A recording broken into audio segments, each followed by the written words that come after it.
G'day fellas and welcome to a casted game. Spawning in on the east side of the map in the color red, playing as the Chinese, it is Marine Lord. And in the west side of the map in the color blue, playing as the French, it's Vortex. Ladies and gentlemen, welcome. We're here on Dry Arabia, watching two of the world's best players fight it out in EGC's The Elite Classic. Of course, these two players you'll be familiar with, but if you're not, we've got Vortex, he's from Spain, and Marine Lord, well, he is from France.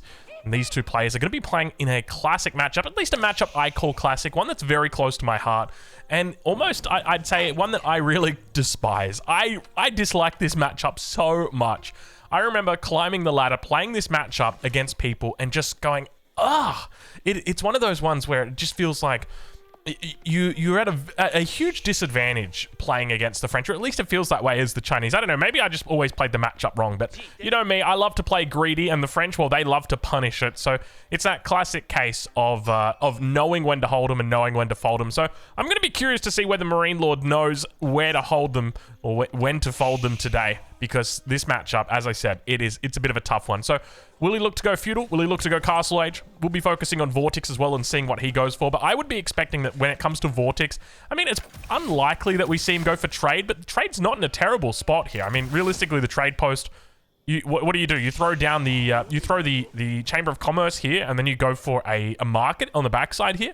This is still relatively good trade. Obviously, it's not super optimal. It's not the best. It's, you know, it's sub-optimal technically, because optimal would mean that it's right in the corner, but it's still pretty good.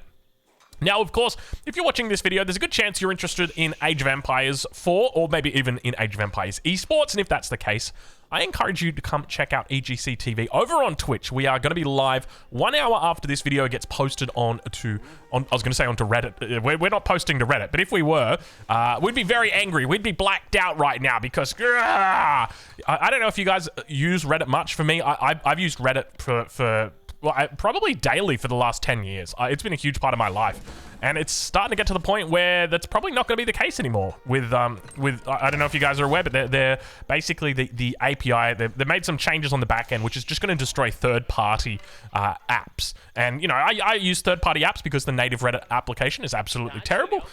So don't use it. Use third-party apps, but they're getting rid of them, unfortunately. So anyway, or not getting rid of them, but just charging them ridiculous amounts of money to maintain their API calls. But anyway, that's essentially it. An hour after this gets posted onto YouTube, not onto Reddit, we'll be going live over on EGC TV. I'll be casting over there as well. So come over, come say good day, come check it out. And of course, the stream will be going for probably like six to 8 hours is normally how long it goes for. So you know, even if it's uploaded, say 5 hours or something on YouTube, come check it out, man, because we still could be live. We still could be live. So come say good day. Links in the description. But anyway, let's get back into it, because Vortex has now got that age up coming through. The School of Cavalry, of course, and the wheelbarrow behind it. No surprises here. This is a classic, well, I say a classic, a very competitive French build order that we are seeing out of a lot of the French players. And what this is going to enable him to do is actually get that knight out as soon as he ages up, but also get the wheelbarrow in the queue. And it gives him a lot of flexibility. Does he want to play into a fast castle? Does he want to play into a 2TC style? He's got that option when he goes for this opening. So I'm a big fan of this. I like it a lot, just simply because it does focus on the economy together with getting that first knight out. And I think that's really key. Just the one knight is so good, just to deny space, to force a response, because often you will see a response given, and we can see villagers now moving across. So I think he might be happy with the amount of gold he's got. You can see he's only gathering up a little bit of extra gold over the top here. What do we got going on? So he's got the resources in the bank. There you go. See the knight coming through at 406. Marine Lord aging up on the other side of this. And there it goes down immediately, the stone outcropping. So if you're a French player, a French main, an aspiring French Giga Chad, well, they're not really Giga Chads, they're French. But if the French had Chads, I'm sure that they would be Giga. But we do see that this build order is coming out. It's going to be the 2TCs, which definitely makes sense here up against the Chinese. So let's right on board now with Marine Lord and see how he's doing, because he's going to be scouting out his enemy as well. Now, one thing to note from Marine Lord is this scout doesn't really seem to be in position to spot out this knight, because the knight will be coming out of the School of Cavalry any second, or at least it should have. May have already come out on that bottom side. Let's take a look and see if we can spot it. There it is. It's well and truly on the way. So Marine Lord a little bit behind the times here. Normally one of the things I do when I'm coaching over on Patreon is I often tell people you want to have that scout in position just to make sure that you're able to trail that knight back. But you can see that he does manage to pick it up in the middle of the map anyway. And you can see Vortex a little bit, I wouldn't say confused, but there's not a lot of options for where he can actually hit. And that's going to be part of Marine Lord's base building. You can see beautiful Barbican location here. Protects the food between the two tree lines. Also protects the deer patch. Absolutely perfection when it comes to this kind of stuff. And also the Imperial Academy going to be coming down behind this. So goes for the Barbican first, then into the Imperial Academy. Just makes so much sense up against the French. And of course the barracks going to be coming down. You can see the first of the spearmen already out, just rotating it towards this position. And a little bit of a difficult spot for Vortex, because realistically he's invested into the knight. You might be looking at that and think, well, he's invested all of these resources into a knight and he hasn't got anything out of it. Well, not necessarily. Marine Lord's been forced to make a spearman. He's been forced to make a barracks, but I suspect he probably was going to make it anyways. You know, normally in this matchup, I think you could just get away with assuming, or not get away with assuming, but just get away with always going for that early barracks. Nice little deer push that we've got coming through. Now, of course, Marine Lord does also scout the stone. He knows that there's a second town center coming through for his enemy. He's going to be looking to secure his own second town center shortly. And you can see there's a bit of a delay on this. And I suspect that's just because he wants to get up to a reasonable number of spears before he comes out here. And then he'll just be taking all of these villagers out over onto the stone. We'll bring the Imperial official out as well. And that's, of course, what we've got. So he's going to be slightly behind Vortex on that second TC timing. But by doing this, he guarantees that he's not going to be losing any villagers out here. Because I've seen my fair share of openings from the Chinese early on. And often it can result in dead villagers. So a really safe play, and you can see he's not too far behind at the moment on that villager count, but expect to see in the next minute or so that will quickly break away, and he'll have to catch up. Remember that both of these civs do have... Oh, look at this! Little bit of a mistake coming out from Marine Lord. Watch out, Marine Lord. I see you making those mistakes. He's actually chasing the scout. You know what? I don't know if that's technically a mistake or not, because he's got more coming in, but you got to remember that the spearman is... The best way to think of it is it defends your VIPs, right? Like, the villagers right now are all presidents, and the spearmen are the guys who scream out like, "Get down, Mr. President!" because there's an incoming knight, and you want to make sure that you're always covering for that. And you can see the knight manages to get through. If he picks up, oh, never mind. He manages to sacrifice one villager and says, "I'll take the knight." Beautiful surround there by Marine Lord. I suspect he might have almost intentionally done that. Very interesting play. And now over on the other side of the map, we do see that pressure is going to come out. He's looking to bring those spearmen out, and immediately in response we see double archers getting thrown down. So let's see as the town center comes down, and look at this positioning for the town center. He's going to throw it directly onto the deer hunt, and I like this. In this matchup, this makes sense. Okay, if this was up against the Abbasid dynasty, I'd be like, this is a terrible decision, but I think against the French it makes a lot of sense. As long as he keeps the 10 vills out here, which is what he's doing, it guarantees that they're always going to be safe, and he can rally in additional villagers. You know, he can send these villagers down here. If he wants to, he can just keep them out here, but obviously there's always a risk that they do go down. But such a great spawn that he's got. All of this food is so compact here. The berries together with the deer, the berries, again, close all to the deer. It's all really kept together nicely. So as long as he maintains control of this food, I think he's going to be quite happy. But let's ride on board on the west side, give a little bit of coverage to our French player. I know that there's a lot of French fans who'll be watching this and see exactly what Vortex is up to. We've got quite a few villagers on wood, which is indicative of the fact there's probably a good likelihood he's going to go for a bit of a longer feudal age here. Normally, you'd be looking to transition those villagers off onto food or onto gold. If you were thinking about going into the castle age, but I suspect he's just going to be playing 2 TC in the feudal age, and I support this idea. I'm a big fan of French feudal age. I think it's such a strong feudal age because it doesn't have a lot of the weaknesses that other civilizations do. The knight is able to carry throughout those early stages of the game. If you're up against men-at-arms, if you're up against other knights, you're going to be absolutely fine against them. Where the trouble comes in for the French is if they spend, I would almost be saying, too short of a time in the feudal age. If you spend too short of a time in the feudal age, you go up to castle age, there's a window where you get taken out by people in the feudal age themselves. So you always have to be cognizant of that, and beautiful control here from Marine Lord. He's got the village standing by on the gold vein. Always just looking to maximize his efficiency. Villager does cop a lance to the face, but it looks like he will be okay. Nice little control coming out from Vortex. One of the best French players in the world. In fact, I think he was recently voted one of the best French players in the world. Definitely. I mean, you think of good French players, who do you think of? For me, Lucifron, Marine Lord, definitely. Beastie, obviously. I guess realistically, though, other than that, I mean, Vortex is... Maybe it's not really his French that comes out when I think of, like, what's his best civ. I'm more thinking, like, Mongols. You know, when I think of, you know, Delhi, that sort of thing. But obviously French, you know, these high-octane... early aggression civilizations, that is what he's going to be remembered for, I think. Not remembered for, but that's what comes to mind when I think of him. But now, it looks like we've got upgrades starting to come through. So Marine Lord going to be going into +1 ranged attack here.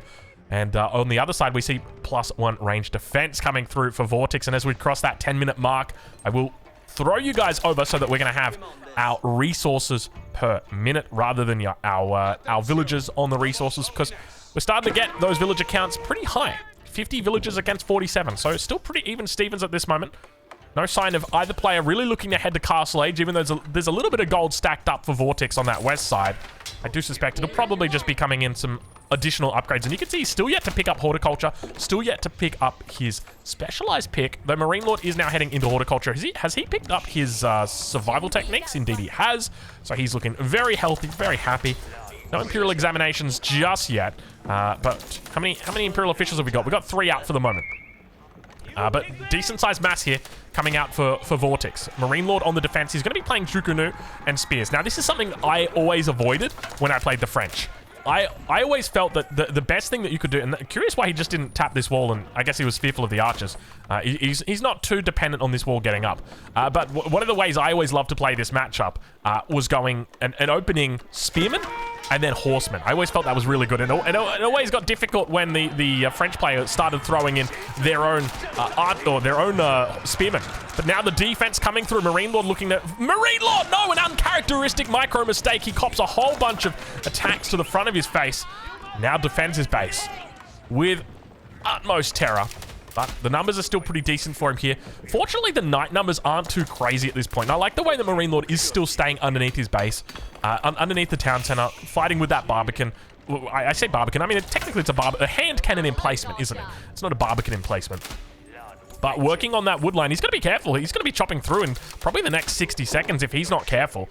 So I'd be advocating for a move down towards the south. But speaking of moving down towards the south, we've got knights that have managed to make it through those walls that went incomplete, like the Backstreet Boys, a little bit earlier on in this game. Upgrades continuing to come through for Vortex. We do see he's looking to pick up those final +1 upgrades here, looking for that. Is it the fitted leatherwork? I'm going to go with fitted leatherwork. Indeed, it's fitted leatherwork. Good work, Drongo.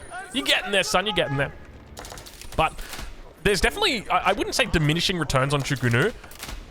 It's tempting to say. Basically, the Chukunu want to kill all the archers, and once they've killed all the archers, then they can kill the knights. The problem is the knights have got 4 armor, and you've got 5 damage, which means that you're not really doing too much, and this is the problem that you've got when you've got too many people away from home, is that they are at risk of death, and that's exactly what we see. Archers continuing to kite away on those spearmen. Villagers somehow managed to make it out alive. Vortex not even going to be killing those vills that he probably could have got for free underneath that town center. Big attack coming in, baits forward those spears. Beautiful micro from Marine Lord as he brings them back with perfect timing. Gets a couple of shots on those Royal Knights as they duck out. And he's happy with himself as he manages to keep his head above water a little bit longer. And remember, the longer this game goes on, the better it gets for Chinese, or so they say. I do have this suspicion that French late game is actually really good, but we'll have to wait and see how it goes, just mainly because of trade. That's the big thing, right? Like, when you think of French late game, you're often thinking like, wow, yeah, they got the best knights. No, they got the best trade, because they can choose to have whatever resource they want brought in from their traders. So if you start getting low on wood, if you start getting low on food, because for some reason you stopped making farms, then you can switch those bad boys over. But we do see the next age up is coming through. It's going to be the Royal Institute, and I think this timing is absolutely perfect. Now, one of the things I love to see from players, we haven't really seen it a whole lot recently, is stables thrown down, and that's... Okay, we're seeing it. Stables being thrown down, knight spam in the transition, and as soon as the age up comes in, so he should have a lot of villagers on gold. Let's see if we can find those gold miners. Yeah, there we go. As soon as the age up comes through, he's going to be looking to get that Royal Institute and continue spamming out sorry, not Royal Institute, Royal Bloodlines. So basically, as soon as he gets to Castle Age, he'll start clicking. And look at the damage that's coming out from those Chukunu now. Numbers starting to really rise here. Up to a total of 44 Chukunu. Remember, these guys need to hit a certain critical breakpoint to one-shot these Royal Knights. So you need to have 64 Chukunu to be able to one-shot a Royal Knight, and those 64 Chukunu all need to hit the same knight all together at the same time.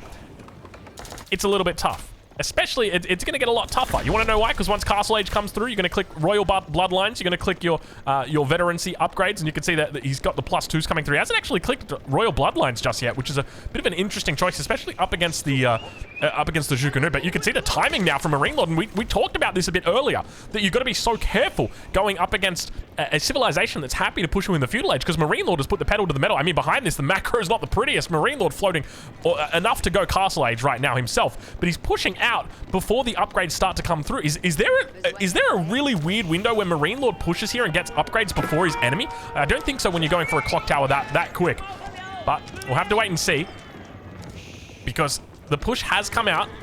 And now you can see on the other side that Vortex has now got those upgrades coming through. So he's got +2 ranged armor about to come through. Veterancy on the archers about to come through as well. Obviously, the knights have already picked it up, but we don't see any Royal Bloodlines just yet. A little bit expensive on that Royal Bloodline upgrade, even though it does come through cheaper at your nearest Royal Institute, only 490 gold.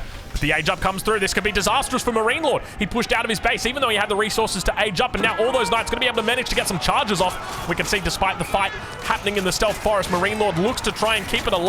Spears coming through. Beautiful control from Marine Lord, holding on for dear life at this early stage in the game, fighting up against veteran units with that +2 ranged armor. The worst possible timing Marine Lord could have hoped for. He gets caught with his pants down, but still somehow manages to find the numbers in here. And you can see once those spears go down, it's going to be all over Red Rover for this army. He's trying his best to keep them alive. You can hear those reinforcements going to be coming in from the south. More spearmen looking to try and join the fight, but they're all idle right now. And now those numbers of knights have finally reached a critical mass. I say critical mass. It's not really a critical mass. I mean, it's critical right now because Marine Lord, he's going to be losing out a lot of these units here. You can see them just tanking up the front. Behind this, Marine Lord looking for veterancy, looking for +2, but it's not going to matter against the knights. They've already got their 6 armor in. Will help out against these archers, but he's able to clean up this mass pretty effectively. And despite Marine Lord having that villager lead, he loses out a huge amount of his army here, but it looks like Marine Lord is somehow managing to hold despite this attack. So, geez, it looked like it wasn't going well. It looked like it was going to go... looked like Marine Lord was going to go the way of the dodo right there, but somehow those reinforcements managed to keep it real, managed to keep him safe, and we can see plenty of walls now coming up for Marine Lord on this south side, looking to keep him his vills safe here. More walls coming in. He's walled off that front line, making sure that no potential raids are going to be coming through, and you can see he's trying to secure this up. Monastery going to be coming down here as well. No religious units out for Vortex at the moment.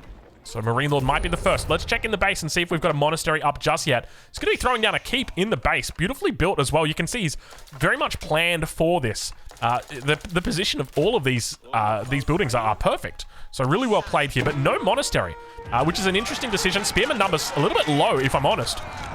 21 spears at the moment, though. And Royal Bloodlines is now coming through for Vortex. A little bit slow on that Royal Bloodlines. Big charge coming through. Doesn't manage to get the hit, though. Remember that as the French, you need to get that charge as well because you get the extra damage coming out from it. You've also got the option to increase that even further through Cantled Saddles, and we do see that upgrade now going to be coming through for the French player. So Marine Lord holding on with this classic combination Zhuge-Nu Spear. I've never seen a Chinese player hold Zhuge-Nu Spear against a French player so effectively. In fact, it was quite early on in a game I played against Marine Lord in this exact matchup on Altai. I remember all the way back, gosh, that must have been, what, 18 months ago, playing this, and he said in the chat, he's like, yeah, you can't play Zhuge-Nu Spear against French. Well, here we are, 18 months later, and the madman is doing it, adding in some crossbows now. You can see those numbers going to start to build here. And I would start to expect that we see Palace Guard transition as well as maybe a nest of bees or two coming through soon. Because a single nest of bees will be enough to decimate this wall of archers. And that's definitely what he's going to have trouble with. Now towards the backside, the farm transition begins in 18 minutes. A good timing for the farm transition as well. He's just done such a great job of taking control of all that food out here. Still a little bit of food on the front line. And we can see that monastery is going to get picked up here. Could look for a quick wall option. Not going to go for it. Instead, might look to put some pressure on that top side. Rotating the units down. They were caught on the wrong side of the wall because the wall, well, the gate never actually came up. You can see all the villagers going to be evacuating. Doesn't look to throw down a safety wall or anything like that. And now towards that south side, those knights are going to be coming through. Only 3 of them for the moment. Meanwhile, towards the top, Spear's going to continue to rally out. Looks like he manages to find them. Plenty of villagers down here. Only a handful, 64 villagers. Gets a couple of shots on them and says, you know what, it's probably too much. I don't think I can do it. He's going to look to head to another area, and you can see that those vills are even getting in on it. Manages to trap a couple more. make that 2 knights trap this game. The 3rd knight out the back here with only 4 health left is going to be chased down by everything, including the villagers.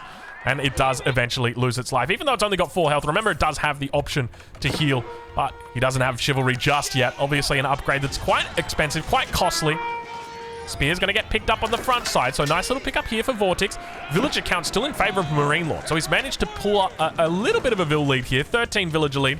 Keep in mind, Marine Lord has lost 3 Vills so far this game. Down on that south, more Spear's going to be coming out. He's looking to re-wall on that wall that was taken out once before. Spearman number continuing to rise. I honestly have no idea how he's still fighting this Spear Chukunu, and I think I know why. I'll talk about it a little bit later, because right now the Spearman number continuing to overwhelm. Looking to push back these archers. Keep in mind, they've got that +2 ranged armor, so they'll be taking a little bit less damage. Marine Lord, though, on the other side, has got that +2 ranged attack. So the thing I wanted to talk about is population efficiency. Spearmen, not population efficient. Knights, very population efficient. What does that mean? That means that they cost a lot of resources for only 1 population spot. The difference is that right now we're not at max population, so this is still fine for Marine Lord to fight. Once we hit max population, Marine Lord needs to try and trade away his units or switch out to something a little bit more population efficient, because what's going to happen is if Marine Lord sits on 200 population for too long, Vortex will get that time to catch up to him. You can see even though he's ahead by about 40 population, it's still relatively even in these fights, just simply because those knights are so more efficient with their costs. Well, not efficient, but they're so much more efficient with their population usage. But essentially, once Marine Lord hits that, you're kind of hitting this cap of where your usefulness starts to fall off, and you've got to be very careful about staying on that. So at this point right now, Marine Lord has to push out, because if he doesn't push, his army continues to lose effectiveness. The alternative for this, or not alternative, is to throw down production in the back of the base. Once you hit 200 population, you need to immediately throw down that production in the back of the base, and we see him obviously doing that, so he knows exactly what he's doing. I don't need to tell this guy how to play. He knows what is up. But speaking of what is up right now, we're going to keep coming up in the north side of the map. Interesting decision. Not really guarding anything but this sacred site. Maybe a little bit of forest, maybe a little bit of this top side. So could be looking to potentially go for some trade. That's what kind of rings when I see this keep. Wallalo on the south side of the map. Knight's going to come through. You got to be careful here. Vortex not paying attention. The Knight's managed to make it through. He doesn't get a single one. There's only a handful of units back here. And remember, all of those units towards the front side, well, they're sitting there idle. He's got a number of options. Number one, he could delete units and look to try and get spears out. That could be an option. He's trying to make his way through here, but villagers unprotected at the moment. Imperial official going to get taken out here as well. He's going to have to reallocate that out, but look at this absolute destruction coming through. The consequence of getting through that wall, I don't even know how he got through. Was it the fact that the wall was incomplete? Did he manage to get through a paling or something like that? It could be the case, but unfortunately, they do get through, and he's taken out 14 villagers in this raid. A huge amount of damage done so far in this game. We can see that army continuing to build back home for Vortex. Remember, every second that continues on at this stage gets better for Vortex. Oh, gosh, excuse my little right there. Until Marine Lord hits Imperial, because Marine Lord can go Imp, get his elite upgrades, and then push. That's always a big thing, a big timing to look out for, and you've got to be careful of that Chinese Imperial. And in fact, he's got all the resources he needs for it, as well as for all the upgrades. The thing he's got to be careful of right now is these leaks coming through. These constant leaks coming through oh, there was a chop through. Oh, a cheeky little chop through. He chopped through to get the Knights in. Oh, that's terrible. That is absolutely terrible. That's how we got all of them in. Great Wall Gatehouse now going to be coming out. It's not in the south of the map. Where is it? It's got to be towards the top side potentially. Oh, he's looking to defend the farms with the Great Wall Gatehouse. Makes total sense. So he's going to go Imperial with the Great Wall Gatehouse behind this. You can see Vortex is still building towards that 200 pop. So he's losing efficiency in this Castle Age army. But once he gets to Imperial Age, he'll have elite units. And even though technically it's still not a perfect fight, it is elite units up against those feudal army, or those feudal age units, or sorry, Castle Age units, rather. And it feels quite good, especially once you've got those reinforcements coming through, it'll be fine. So the key right now is Marine Lord needs to look to start supervising these upgrades that are going to be coming out. Elite spears. He wants to be looking for elite army tactics from the university. Needs to make sure he's supervising them. Let's see if we've got the supervisor in position. He's got all the gold that he needs, and you can see there it is right now. Elite spearman coming in. I don't know if we can see exactly if he's supervising it just yet. You can see still 47 seconds on it.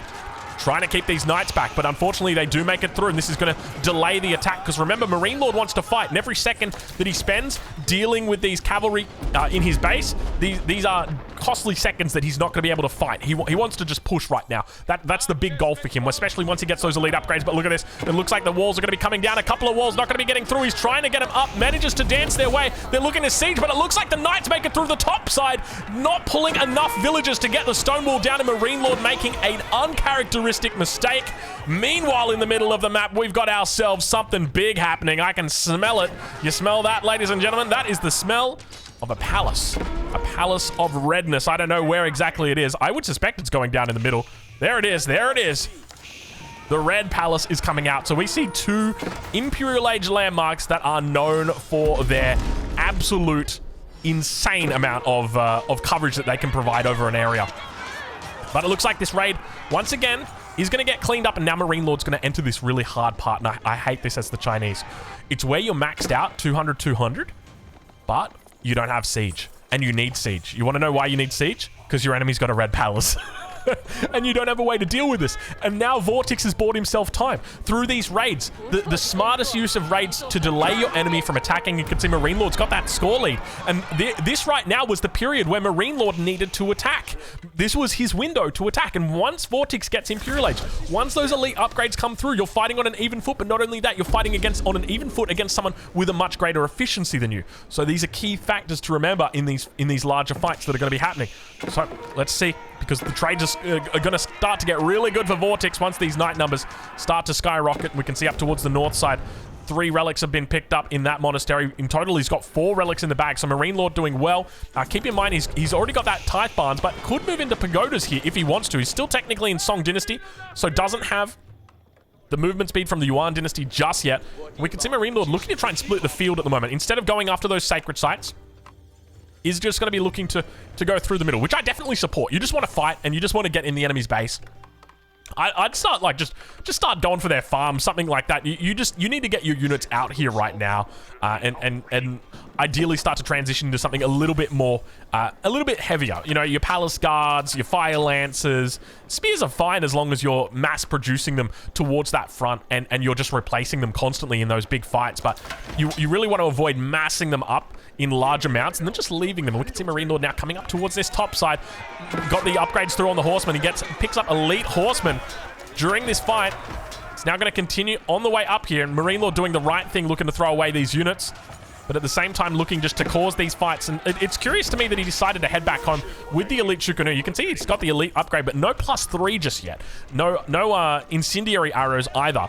Though we do see on the way through incendiary arrows coming through. Also looking to pick up roller shutter triggers. So going to be moving into a more heavy siege-based composition, which is definitely the right call. Think about it, right? If you're going to be taking down a red palace, you need siege to do that. You can't do it with units. I mean, technically you can do it with units. You'd have to be an absolute madman to do it, though. I mean, I guess technically you've got the Fire Lancer, which could do it. But it would be a bold move. But to defend your siege, you are going to need Springles. Because your enemy's going to have Royal Culverin. Actually, they won't have access to Royal Culverin because they went the red palace. But they will have access to their own Springles, which will have roller shutter triggers. So you need to match them with that. And then on top of that, you're going to need to defend them from everything else. But we do now see the bombard rolling out. Keep in mind that by going for the red palace, it allows these keeps to get that extra arbalist attack, and you can see Marine Lord cannot attack into this keep with a single bombard. It just loses way too much health, so he's going to have to come back with 2, maybe even 3 bombards. But this is where we have that issue: 200 out of 200, and now I also need to make Springles to defend my siege here. And this is where you start running into this issue where keeps, they don't cost population space, but guess what do? Bombards. So you've got this big problem now. Marine Lord's brought out a couple of villagers here, or at least a single villager to help repair, but that's not going to be enough. He's going to need to bring out a second or maybe even a third villager to help repair. A couple of spears on that north side. 7 minutes until Sacred Victory. Obviously, there's something I haven't mentioned yet, and we see all the Chicken are going to be defending on the front line. Looks like the horseman might be able to make it through, but not going to be able to find the clock tower bombard, at least not today. Sacred Site on the south side. Going to be looked to get neutralized down here. He's got the boiling oil together with that arbalist arrow and a whole bunch of units. No units on that south side at all. Big push now coming out. Still moving forward with that bombard. That bombard is not going to be long for this world. Incendiary arrows coming out on the north side of the French. At the same time, we've got incendiary arrows. Look at the damage that's coming out from those Shukanu. And the bombard does go down. So the consequence of bringing out these bombards one by one and not having the villagers to support them is that they do eventually go down. And look at the numbers. Now you start to see that real efficiency falling off for these units for Marine Lord. He's going to be so careful. It looks like Clock Tower and Nesta Bees are going to be coming out to help support. Spears and Palace Guards on the defensive. Elite Army Tactics has come through. He's also picked up Battle Hardened. And now on the other side, we see Elite Army Tactics going to be coming through for Vortex. So might be looking ahead into his own spears potentially, or could be going into Men-at-Arms, but definitely preparing for it. And now just going to be falling back towards this siege. Marine Lord freeing up some space for his own siege and is moving into that heavier unit at this point. It's going to be the Palace Guard. Does leave him a little bit susceptible to the classic composition. Of course, the Arbalatrier together with the Knight. A deadly late game composition for the French. So it looks like stone walls have come up defending the back line here. All of those farmers will be safe. He's also got the gold back here as well. So 4k gold in there just to be safe. And now that push going to really come to shove on this front line. I'm a little bit concerned about Marine Lord's position. Together, the sacred site, I mean, is there any way that he's able to hold this? Because to break the sacred sites, he needs siege.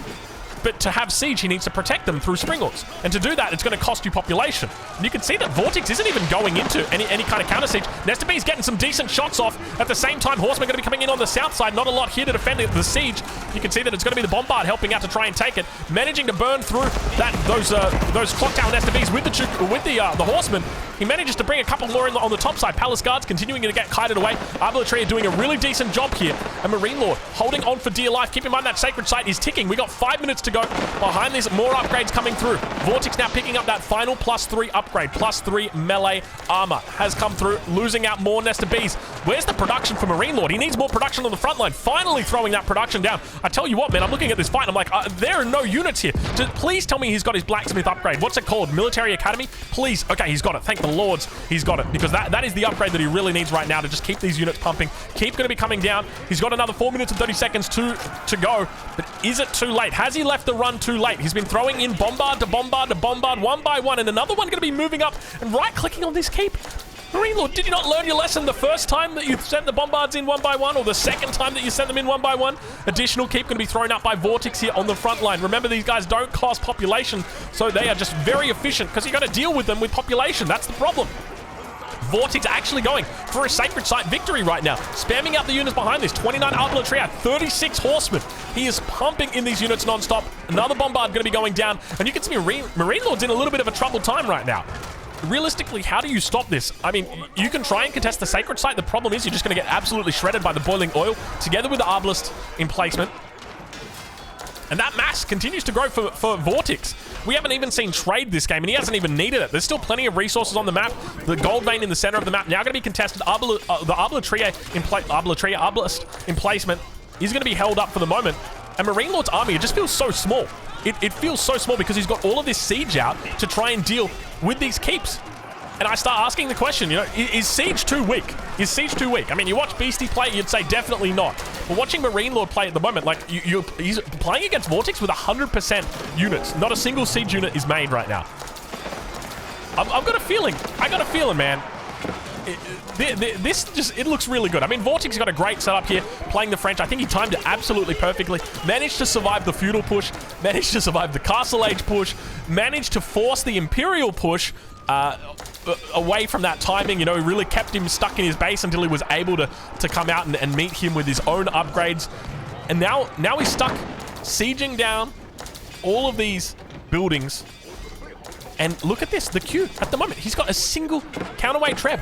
He's going to have to go into the sacred site, but he can't do it. Nesta B's going to be looking to tee off on that back line. Palace Guard's holding on the front. Nesta B's continuing to fall back. You can see he's so cautious with them. Wants to try and fight under the keep, but they're not able to stop the Nesta B's from getting attacked. All of the Horsemen managing to make it through. Trying to come through with another little block, but they manage to find their way around. Nesta B's will go down, and he's able to hold on even longer. 2 minutes to go until sacred defeat. Marine Lord in trouble. Marine Lord actually in trouble. Have we got battering ram raids coming in? Yeah, it's okay. He's going for battering rams. I was going to say, normally I'd expect like a battering ram attempt on this south side or something like that to come through. So maybe just like 2 to 4 battering rams looking to try and take these keeps. The problem is that even with the battering rams, you will lose to an arbalist emplacement. That's what makes this so strong. One thing that people really don't consider about going for this the red palace, which hasn't been of much use, is the fact that when you do it, it activates the arbalist emplacement on all keeps and town centers. Every single one of them. And what's so incredible about that arbalist emplacement is it does so much damage compared to a bow attack. A bow attack is 15 damage, which means if you've got 15 armor, it does only 1 damage. Where if you've got 15 armor against 63 damage, there's 48 damage that's still coming through. It's a huge amount. And that means that when you've got the battering rams like this, and we do have the counterplay on the south side, some keeps going to be going up on the defensive here. Marine Lord looking to try and get on the sacred site. He manages to do it. The sacred site now starting to tick. Villagers manage to jump onto the sacred site. Still going to be slowly burning it down. Remember, as long as Vortex stands on the sacred site, the timer will stop. As long as Marine Lord keeps units on the sacred site, the first keep is going to come up. He's looking to try and neutralize this at the same time towards the north side. He's going to be looking to neutralize from that perspective. Remember, there's boiling oil in play. And now villagers on the south are going to be looking to hold it down. And you can see those keeps are just absolutely destroying all the units on this south side.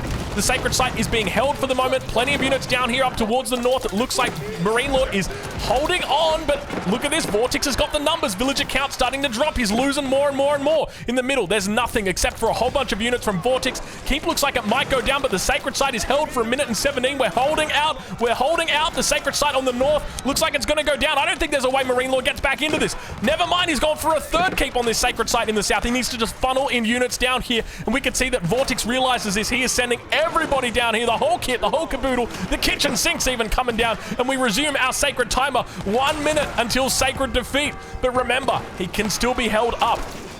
The trick is that he needs to stand on the sacred site. But the problem is Vortex, he's got units on every single sacred site. The way that the late game mechanics works of these sacred sites is that if you are standing on your own sacred site and somebody else stands on it, the timer keeps ticking. So even if Marine Lord marches all these units over here, he needs to kill all of the units first, and then the timer will start or will stop.